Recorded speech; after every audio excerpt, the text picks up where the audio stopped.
dengan tubuh yang hancur. Kau berkata pada Bapa, bukan kehendakku, namun kehendakmu jadilah.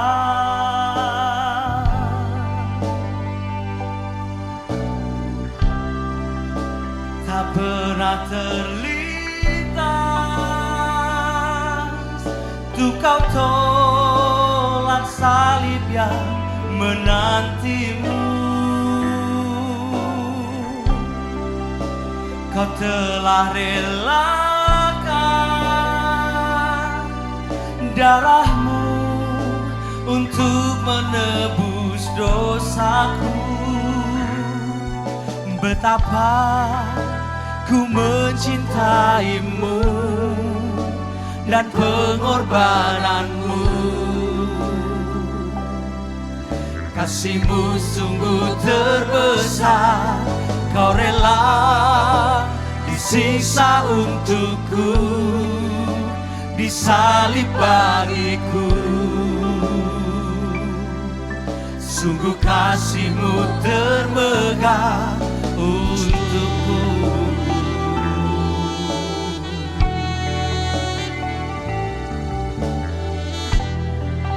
Dengan tubuh yang hancur, kau berkata pada Tuhan, ampunilah mereka, sebab mereka tak tahu yang mereka lakukan.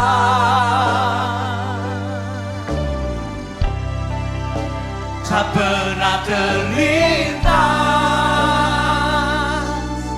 untuk kau tolak paku yang menusukmu. Kau sungguh relakan darahmu untuk menebus hidupku. Betapa ku mencintaimu dan pengorbananmu. Kasihmu sungguh terbesar, kau rela disiksa untukku, disalib bagiku.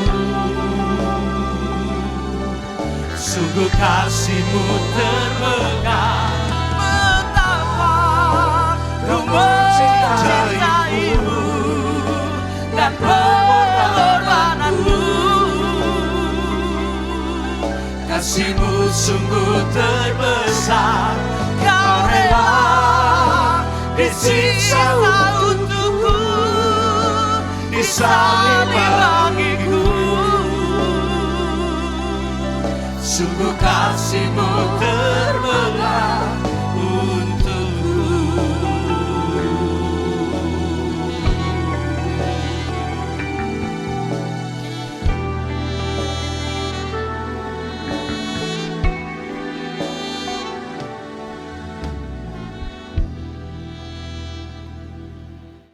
Mari percayalah dimanapun saudara-saudara berada. Beri tos kanan kiri kepada keluarga saudara. Kita punya Tuhan yang luar biasa, amin. Tuhan adalah Tuhan yang perkasa, Tuhan yang dahsyat.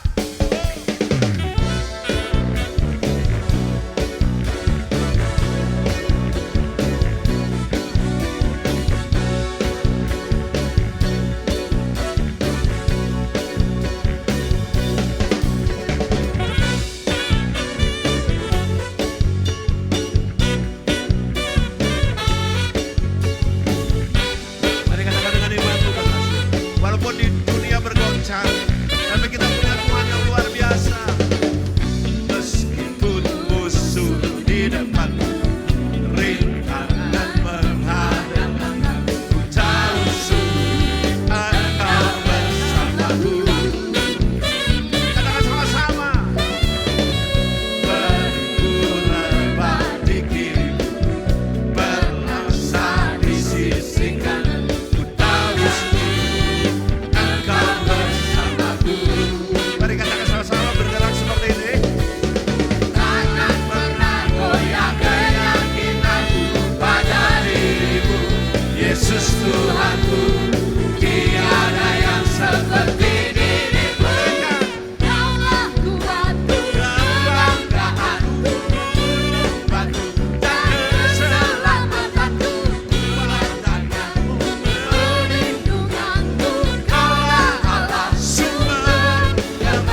Yesus Tuhanku, tiada yang seperti dirimu.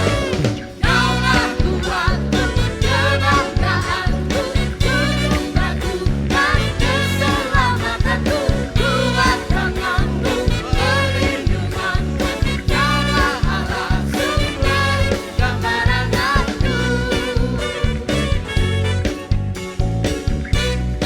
Mari sekali lagi saudara.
Kau berikan hidup yang baru.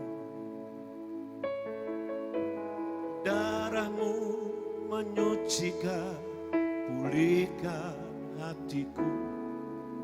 Ku nyatakanlah segalanya. Engkaulah sumber pengharapan. Kuasa-Mu sanggup menyembuhkan. Jiwaku pun berserah hanya kepadamu. Yesus, Kaulah segalanya. Karena salib-Mu ku hidup, karena salib-Mu ku menang. Engkau yang berkuasa, sanggup untuk melakukan mukjizat-Mu. Karena salib-Mu Mari katakan ku hidup, karena salib-Mu ku menang.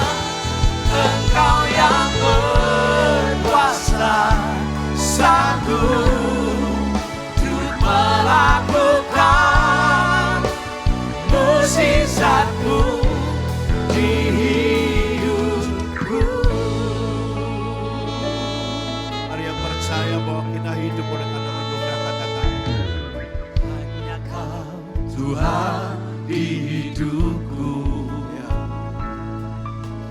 Kau berikan hidup yang baru. Darah-Mu menyucikan, pulihkan hatiku. Ku nyatakan Kaulah segalanya. Engkaulah sumber pengharapan. Kuasa-Mu sanggup menyembuhkan. Jiwaku pun berserah hanya kepadamu. Yesus, Kaulah segalanya. Karena salib-Mu ku hidup, karena salib-Mu ku menang. Engkau yang berkuasa, sanggup untuk melakukan mukjizat-Mu. Karena salib-Mu ku hidup, karena salib-Mu ku menang. Engkau yang berkuasa, sanggup untuk melakukan mukjizat-Mu. Karena salib-Mu ku hidup, karena salib-Mu ku menang. Engkau yang berkuasa, sanggup untuk melakukan mukjizat-Mu di hidupku. Segala pujian, kemuliaan, hormat hanya bagi nama Tuhan kami Yesus Kristus. Kami mengucap syukur kalau pada hari ini Tuhan, kami boleh memuji menyembah-Mu. Kami boleh masuk dalam hadirat-Mu Tuhan. Kami boleh merasakan pengurapan-Mu yang baru memenuhi hati kami. Kami boleh merasakan pengurapan yang baru memenuhi setiap kehidupan kami.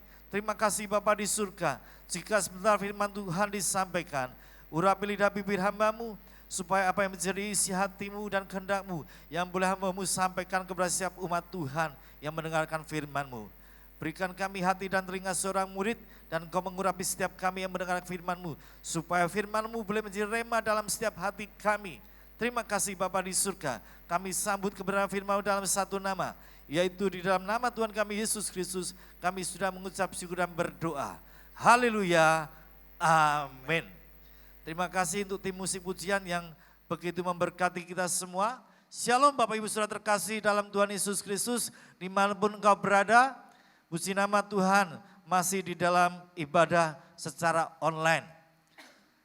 Bulan Juni ini kita punya tema yaitu tetap tekun menantikan janji Tuhan. Saat hari ini kita akan belajar salah satu tokoh di dalam Alkitab.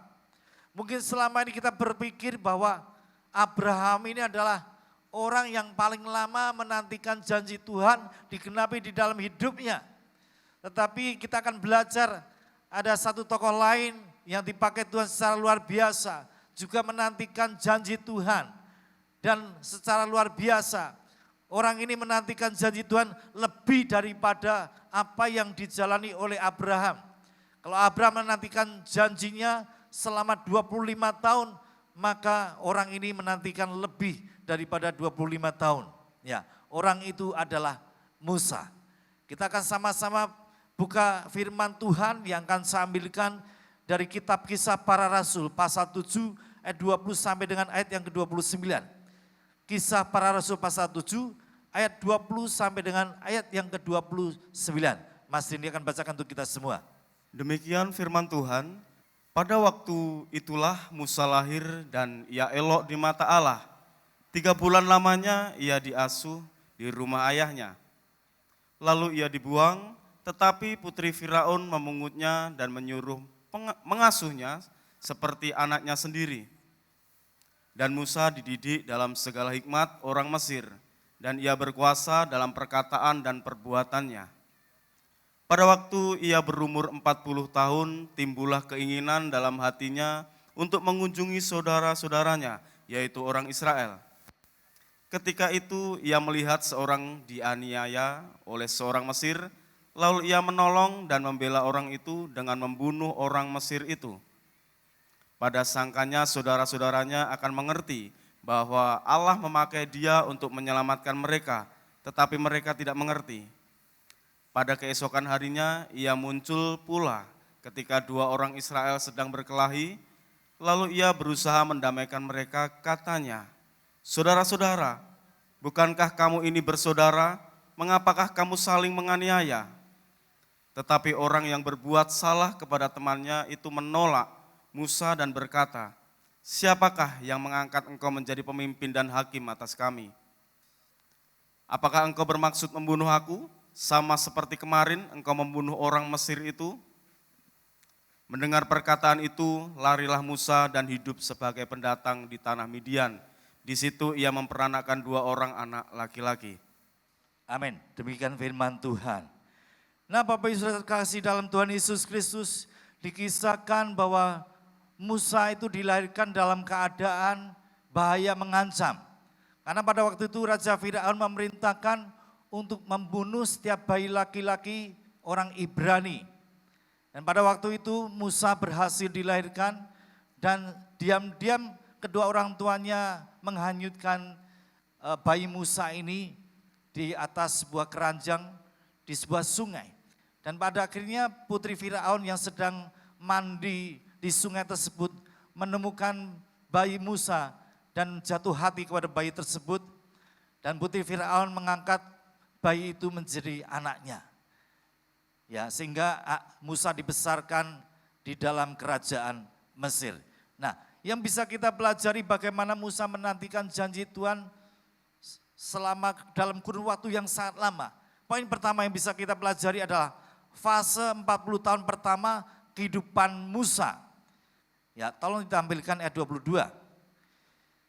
Dikatakan oleh firman Tuhan, dan Musa dididik dalam segala hikmat orang Mesir, dan ia berkuasa dalam perkataan dan perbuatannya. Ya, jelas dia ini diangkat menjadi anak angkat putri Firaun. Dia tinggal di istana dan secara otomatis dia diberikan pendidikan yang terbaik dia dilatih untuk belajar ilmu bela diri, dilatih menjadi memiliki ilmu strategi perang, ya, dilatih ilmu politik, sehingga Musa betul-betul menjadi orang yang berkuasa, orang yang hebat, yang punya kemampuan yang sangat luar biasa. Bahkan ketika usianya mencapai 40 tahun, Musa itu mencapai karirnya sangat menanjak. Puncak karirnya dia menjadi seorang panglima perang tentara Mesir. Bahkan secara mencatat pada waktu itu, ketika Mesir diserang oleh 1 juta tentara bangsa Ethiopia, tetapi Musa berhasil mengalahkan panglima tentara pasukan Ethiopia hanya dengan sekitar ratusan ribu tentara Mesir. Dan pada waktu itu betul-betul Musa memiliki kemampuan yang sangat hebat. Bahkan seorang hamba Tuhan yang bernama Holinse mengatakan, kalau saja Tuhan tidak mengembalikan Musa kepada rencananya di dalam kehendak Tuhan, bisa saja Musa itu menjadi seorang Fir'aun. Tetapi Tuhan punya rencana lain untuk Musa.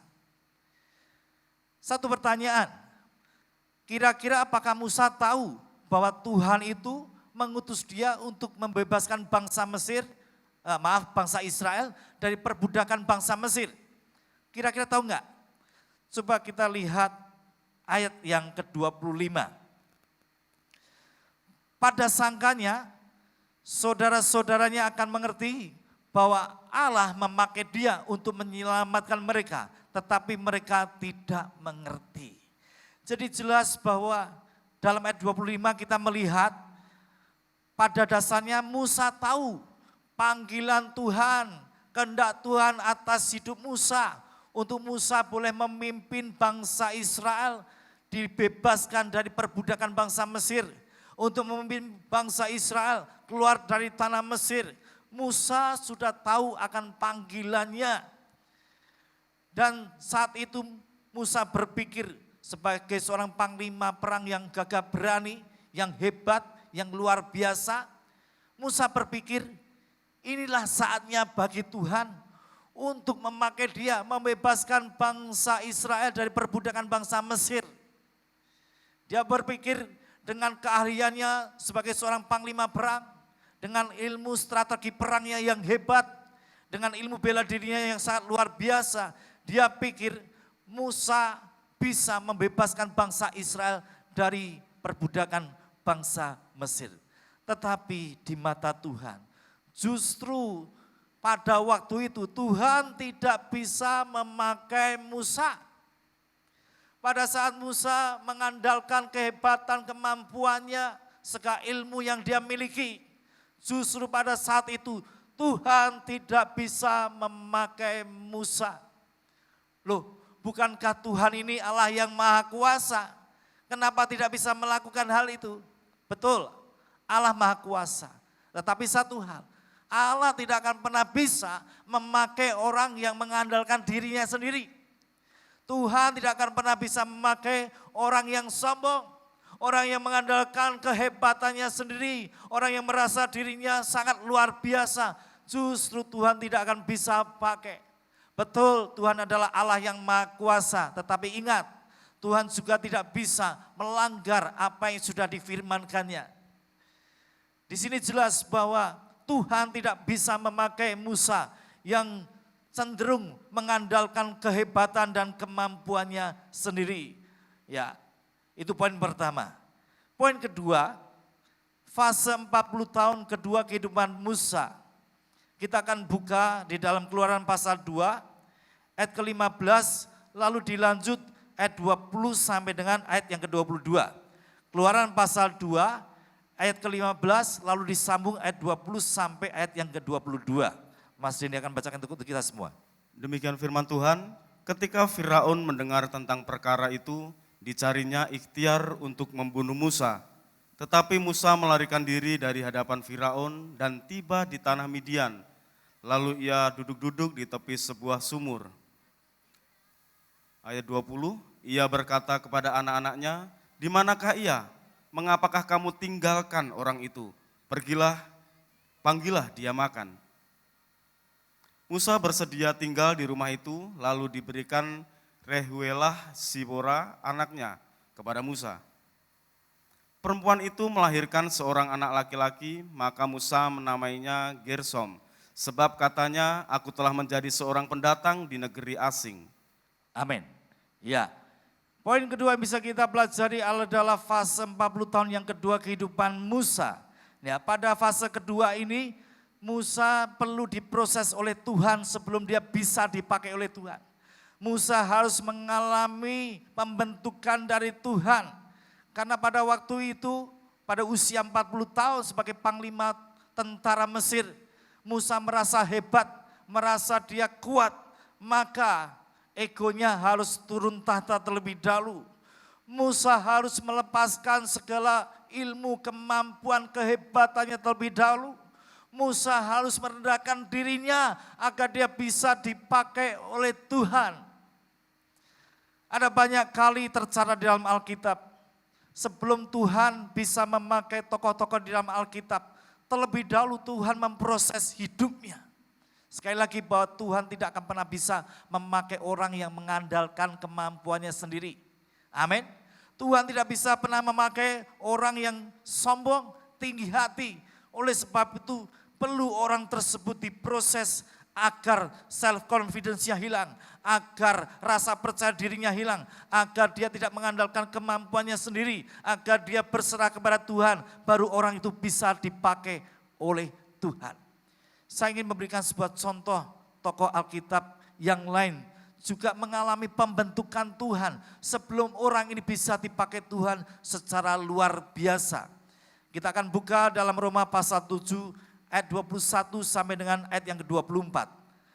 Roma pasal 7 ayat 21 sampai dengan ayat yang ke-24. Demikianlah aku dapati hukum ini, jika aku menghendaki berbuat apa yang baik, yang jahat itu ada padaku. Sebab di dalam batinku aku suka akan hukum Allah. Tetapi di dalam anggota-anggota tubuhku aku melihat hukum lain yang berjuang melawan hukum akal budiku dan membuat aku menjadi tawanan hukum dosa yang ada di dalam anggota-anggota tubuhku. Aku manusia celaka, siapakah yang akan melepaskan aku dari tubuh maut ini?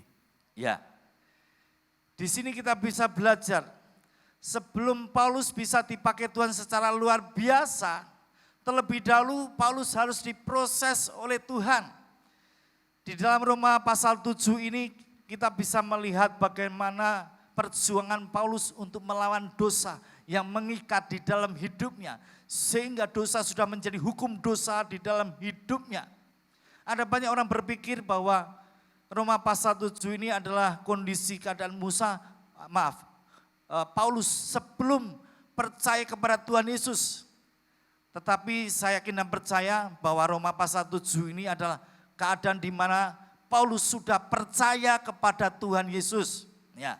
Dan dia berkata, di dalam batinku aku menyukai hukumnya Tuhan. Tetapi di dalam tubuhku aku melihat hukum lain yang berjuang melawan hukum akal budiku. Dan sehingga membuat aku menjadi tawanan hukum dosa. Paulus katakan, jika aku menghendaki berbuat apa yang baik, justru yang jahat yang kulakukan. Justru yang berdosa yang kulakukan. Paulus merasa depresi ketika dia mengalami perjuangannya untuk melawan dosa. Berkali-kali jatuh bangun dalam kegagalan, berulang kali jatuh bangun dalam dosa. Sehingga ayat 24 saya percaya tidak dikatakan dengan kalimat yang datar. Ya, ayat 24 Paulus berkata, aku manusia celaka, siapakah yang akan melepaskan aku dari tubuh maut ini? Jadi di sini kita bisa melihat Tuhan membentuk Paulus terlebih dahulu agar Paulus menjadi orang yang rendah hati.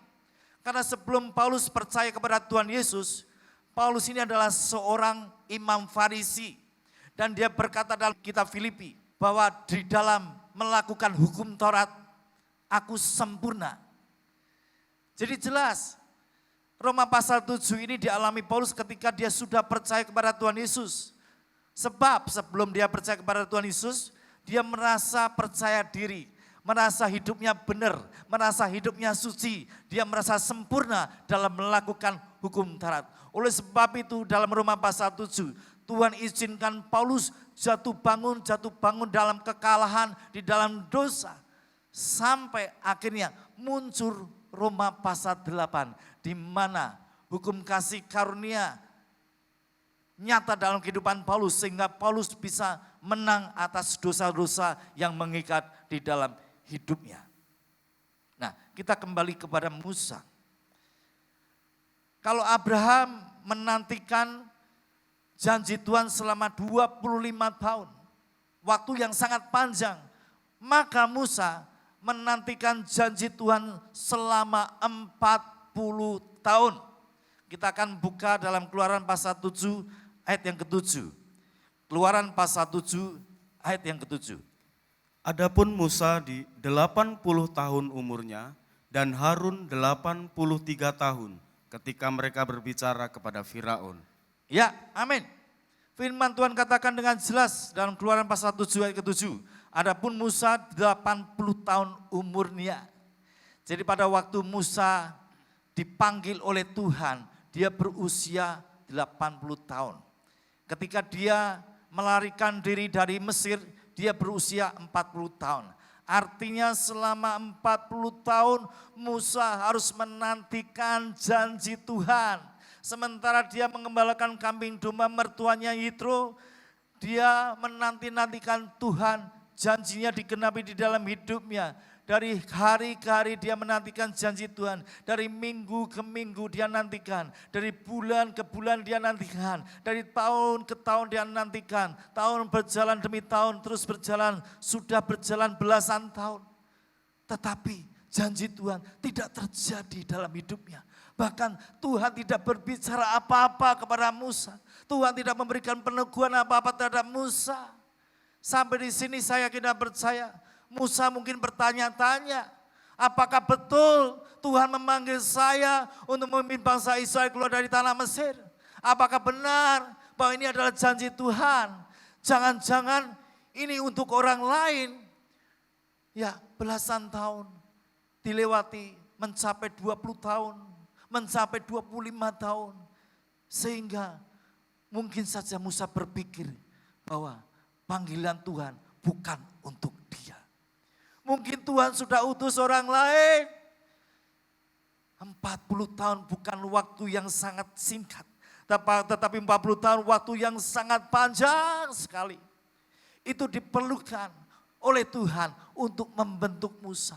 40 tahun Tuhan memproses Musa sehingga Musa betul-betul kehilangan self-confidence-nya. Musa betul-betul tidak mengandalkan kehebatannya. Dia melepaskan segala kehebatan, kemampuannya, segala ilmunya dia lepaskan. Karena dia diproses selama 40 tahun. Itu poin kedua. Poin ketiga, fase 40 tahun ketiga dalam kehidupan Musa. Kita akan buka di dalam kitab Keluaran pasal 3, ayat kedua sampai dan ayat keempat, lalu disambung ayat ke-10 dan ayat yang ke-11. Keluaran pasal 3, ayat 2 sampai 4, lalu disambung ayat 10 sampai dengan ayat yang ke-11. Demikian firman Tuhan, lalu malaikat Tuhan menampakkan diri kepadanya di dalam nyala api yang keluar dari semak duri. Lalu ia melihat dan tampaklah semak duri itu menyala, tetapi tidak dimakan api. Musa berkata, baiklah aku menyimpang ke sana untuk memeriksa penglihatan yang hebat itu. Mengapakah tidak terbakar semak duri itu? Ketika dilihat Tuhan bahwa Musa menyimpang untuk memeriksanya, berserulah Allah dari tengah-tengah semak duri itu kepadanya, Musa, Musa. Dan ia menjawab, ya Allah. Ayat ke-10, jadi sekarang pergilah, aku mengutus engkau kepada Firaun untuk membawa umatku orang Israel keluar dari Mesir. Tetapi Musa berkata kepada Allah, siapakah aku ini? Maka aku yang akan menghadapi Firaun dan membawa orang Israel keluar dari Mesir. Ya, fase ketiga 40 tahun dalam kehidupan Musa ketika dia usianya mencapai 80 tahun. Inilah saatnya dia menerima janji Tuhan. Ini saatnya dia menerima panggilan Tuhan. Ya, dengan jelas Firman Tuhan katakan dalam ayat yang ke-10 ya. Tolong ditayangkan ayat 10. Jadi sekarang pergilah aku mengutus engkau kepada Fir'aun untuk membawa umat orang Israel keluar dari Mesir. Jadi pada waktu itu Tuhan muncul dalam bentuk nyala api di atas semak-semak berduri dan berfirman bahwa Tuhan mengutus Musa. Ya, tapi sudah perhatikan ayat 11. Musa berdalih mencari alasan untuk tidak menerima panggilan Tuhan. Ya, dikatakan dalam ayat ke-11. Tetapi Musa berkata kepada Allah, siapakah aku ini? Maka aku yang menghadap Fir'aun dan membawa orang Israel keluar dari Mesir.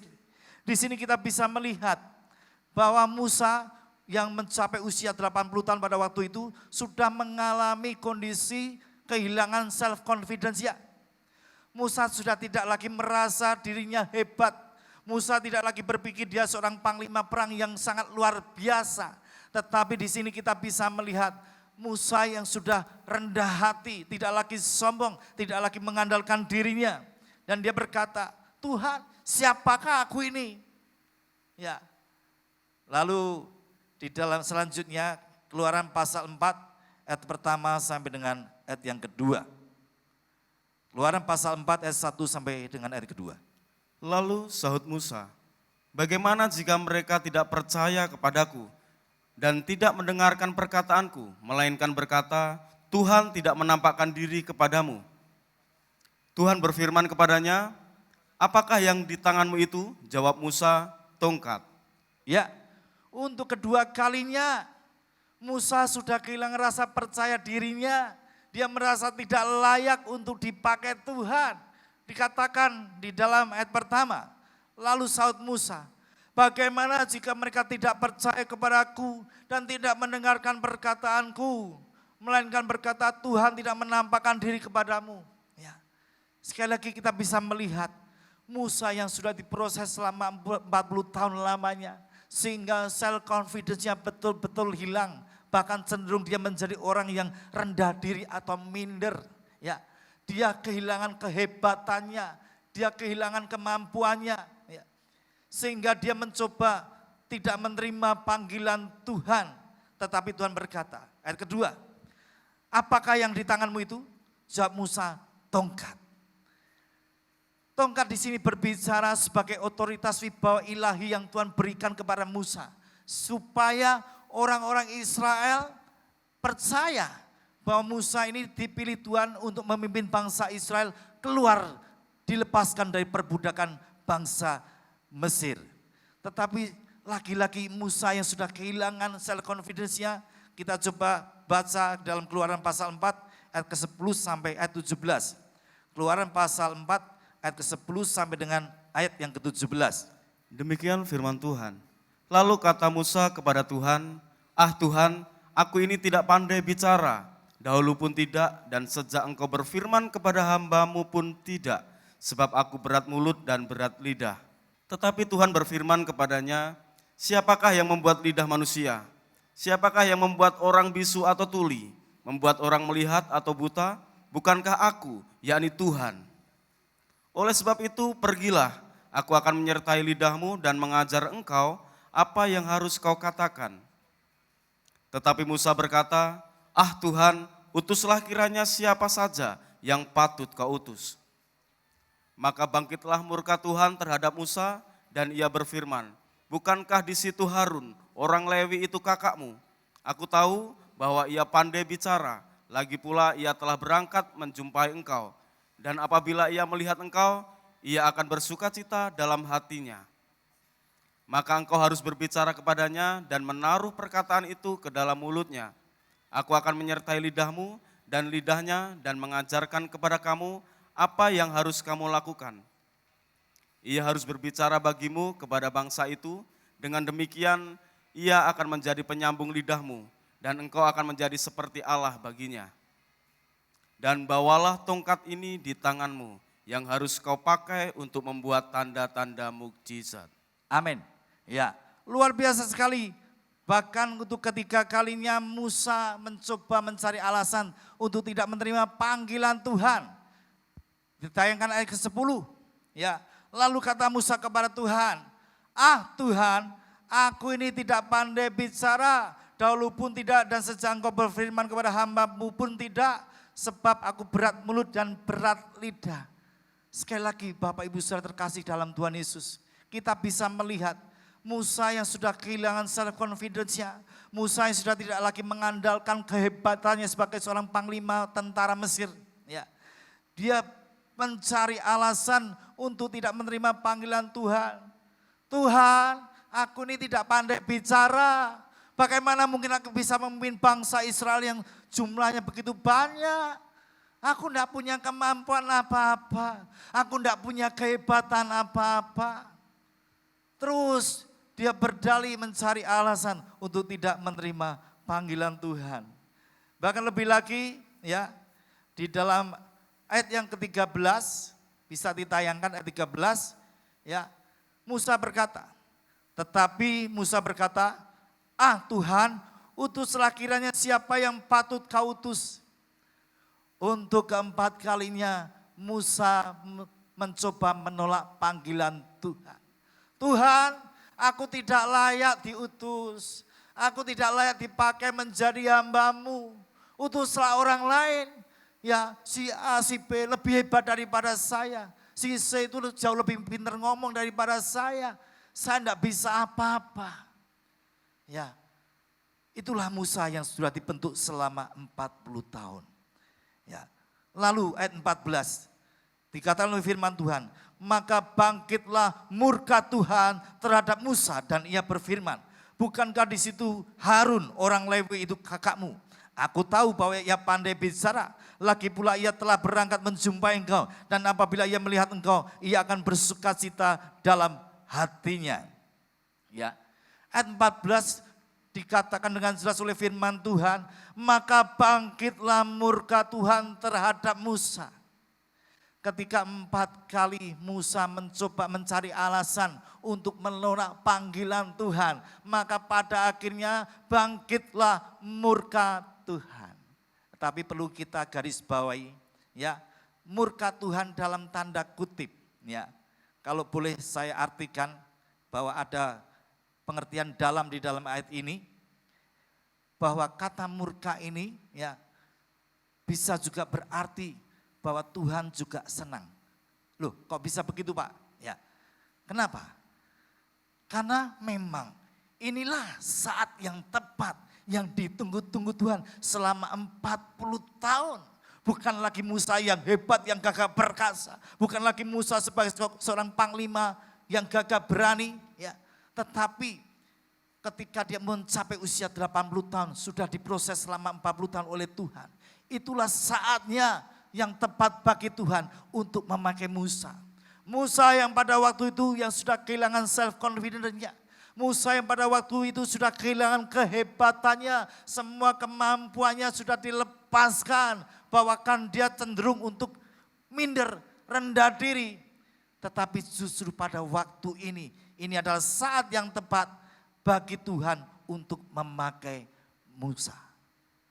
Ketika firman Tuhan katakan Tuhan murka kepada Musa, tetapi di balik itu Tuhan bersukacita karena pada waktu itulah saat yang tepat bagi Tuhan untuk memakai Musa. Musa pada titik nol. Musa sudah terjatuh di bawah, tidak mempunyai self confidence, rasa percaya diri, sudah tidak lagi mengandalkan kehebatannya, dan saat itu dia berusaha bergantung pada kuat kuasa Tuhan. Dan pada akhirnya Tuhan mengenapi janjinya terhadap Musa. Musa dipakai Tuhan secara luar biasa, bahkan nanti kalau kita bisa melihat di dalam pasal-pasal yang berikutnya, kita bisa melihat bagaimana Musa berhasil membawa keluar bangsa Mesir, bangsa Israel keluar dari perbudakan bangsa Mesir, sampai masuk ke padang gurun. Kita bisa melihat bagaimana Tuhan menyatakan kuasanya, tanda-tanda ajaib melalui pelayanan Musa, sehingga firman Tuhan dikenapi dalam kehidupan Musa. Janji Tuhan yang dinantikan selama 40 tahun itu terjadi dalam kehidupan Musa. Hari ini saya tidak tahu apakah yang sedang kau nantikan di dalam hidupmu. Mungkin kau sudah berbulan-bulan berdoa untuk keluargamu, untuk masalah keuanganmu, untuk masalah pekerjaanmu. Bahkan mungkin kau sudah bertahun-tahun berdoa, engkau menanti-nantikan janji Tuhan. Mungkin beberapa tahun yang lalu Tuhan pernah berbicara, berjanji kepada engkau bahwa Tuhan akan menyatakan sesuatu. Tuhan akan menyatakan kemuliaannya dalam hidupmu. Tetapi selama berbulan-bulan engkau menantikan janji Tuhan. Bahkan mungkin sudah bertahun-tahun engkau menantikan janji Tuhan. Sampai engkau menjadi bimbang dan ragu apakah itu betul janji Tuhan untuk saudara dan saya. Hari ini firman Tuhan mengajarkan kita belajar tetap tekun untuk menantikan janji Tuhan. Abraham menantikan janji Tuhan selama 25 tahun.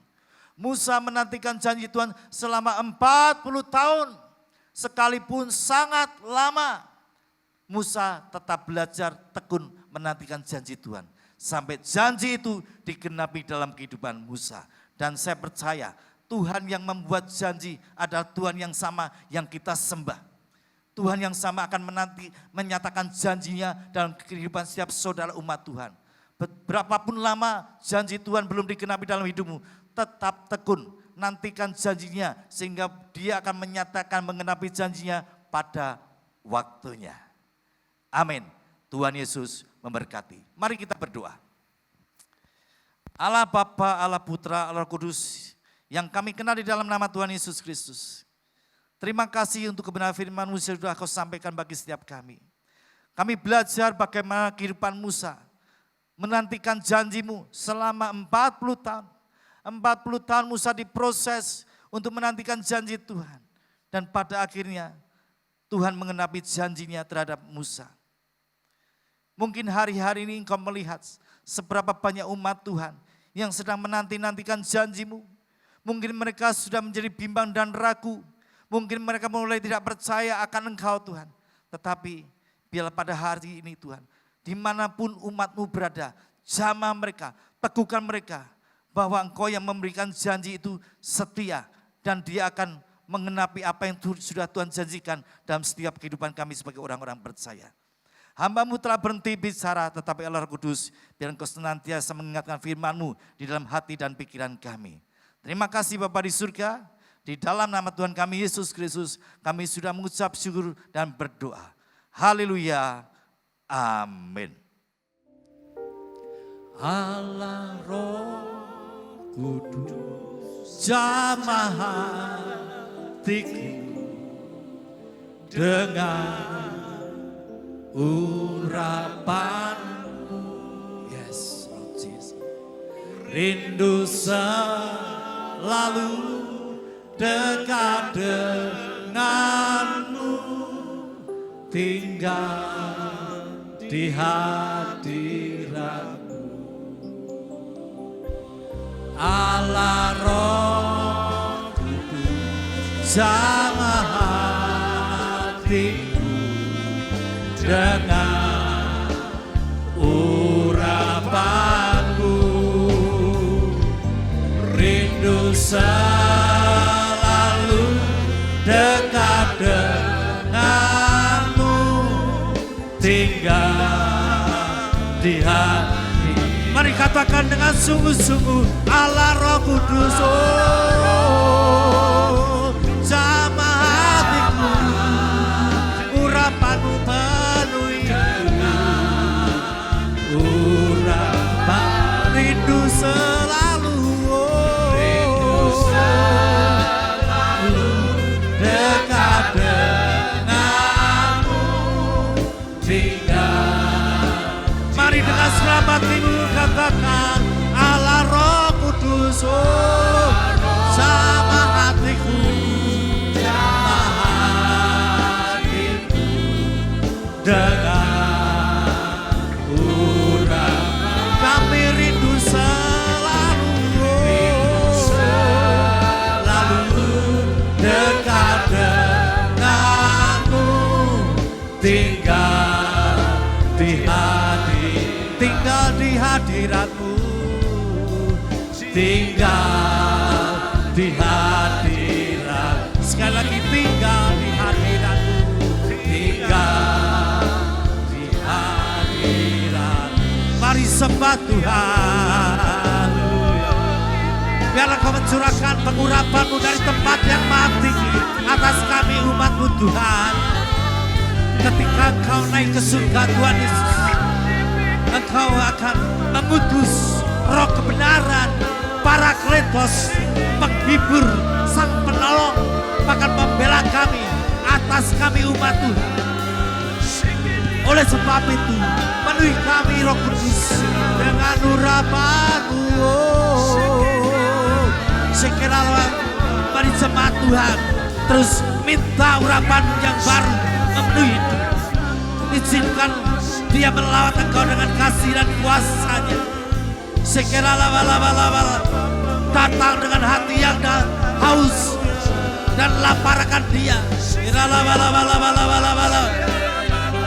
Sekedela masya kalama yamu. Sekedela masya lama. Penuhi kami Roh Kudus, penuhi kami. Sekedela Sekedela Haleluya. Sekedela mengalir Roh Kudus seperti sungai kehidupan Allah memenuhi umat Tuhan. Zaman kami Roh Kudus, zaman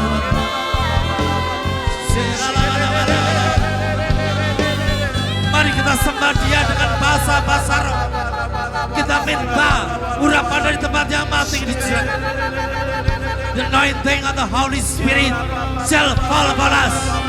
Terus lebih lagi, more of you Lord Jesus, more of you Holy Spirit. Penuhi kami lebih lagi. Segala dimanapun kami berada tuh, segala urapan-Mu turun atas kami umat Tuhan. Dicurahkan penuh atas kami. Lebih lagi, oh haleluya.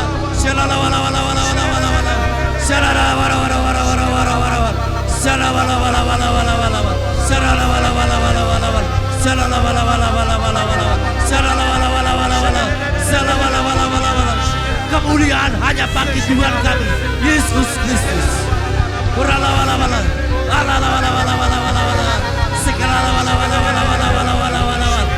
Terima kasih Tuhan, terima kasih Tuhan, terima kasih Tuhan, terima kasih, terima kasih, terima kasih Tuhan.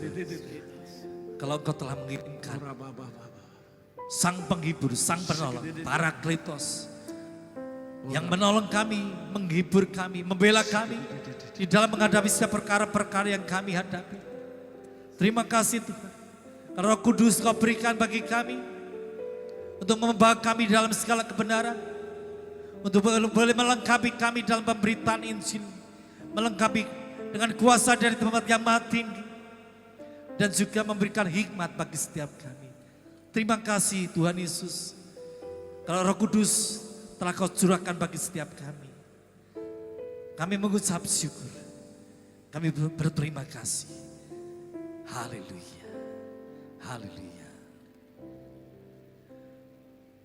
Allah Roh Kudus, jamah hatiku dengan urapan-Mu,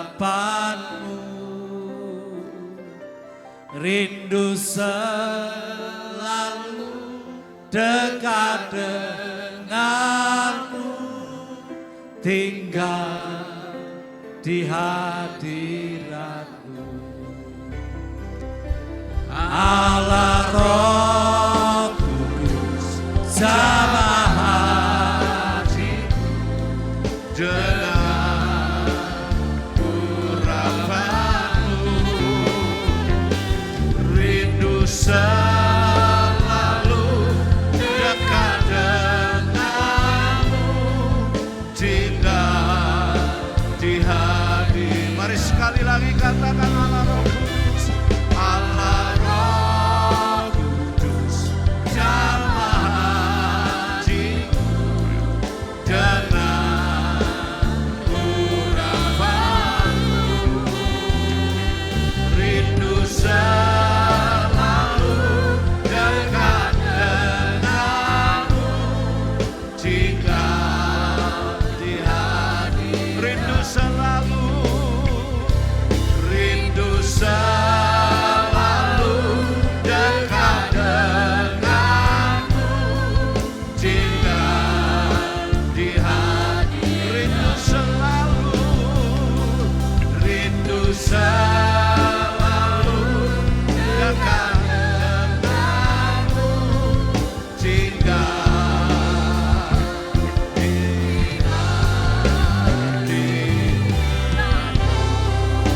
bukan berarti Engkau meninggalkan kami, tetapi Engkau Tuhan memberikan Roh Kudus-Mu untuk membela kami, untuk menyertai kami Tuhan. Terima kasih buat Roh yang memberikan keberanian kepada kami, yang menolong kami untuk kami melangkah di dalam hari-hari ini Tuhan. Kami berdoa untuk gembala sidang kami, untuk hamba-Mu, Pendeta Honggo Effendi, yang sudah menyampaikan kebenaran firman-Mu Tuhan. Pakai hamba-Mu lebih hari lebih luar biasa lagi Tuhan. Sebagai Bapa rohani atas gereja-Mu di tempat ini, Engkau memberkati usahanya, Engkau memberkati seluruh keluarganya. Tuhan, kami juga berdoa untuk seluruh sidang jemaat-Mu dimanapun mereka sedang berada Tuhan. Kami percaya Engkau sudah melawat mereka dengan Roh Kudus-Mu. Roh Kudus itu akan memberi kekuatan kepada mereka. Roh Kudus itu akan melawat mereka. Roh Kudus itu akan memberikan kekuatan kepada mereka. Akan menyembuhkan kepada mereka. Terima kasih Bapak, terima kasih buat setiap kami hamba-hamba Allah yang sudah melayani Engkau. Roh Kudus itu juga memberikan kekuatan kepada setiap kami. Terima kasih buat hari ini Tuhan, kami menikmati kebaikan-Mu, kami menikmati kemurahan-Mu, kami sungguh percaya Engkau akan memperlengkapi semuanya dan kami akan mengangkat kedua tangan kami siap menerima berkat yang datang dari Engkau Tuhan. Haleluya. Umat Allah yang sangat spesial dan berharga di mata Tuhan. Mari kita angkat tangan kita di hadapan Tuhan untuk menerima berkat. Kiranya Tuhan memberkati engkau dan menyinari engkau. Kiranya Tuhan menghadapkan wajahnya dan memberikan engkau damai sejahtera. Para kekasih Tuhan, umat Allah yang luar biasa dan dahsyat, jemaat yang terkasih, terimalah berkat yang tercurah dari Allah Bapa kita di surga.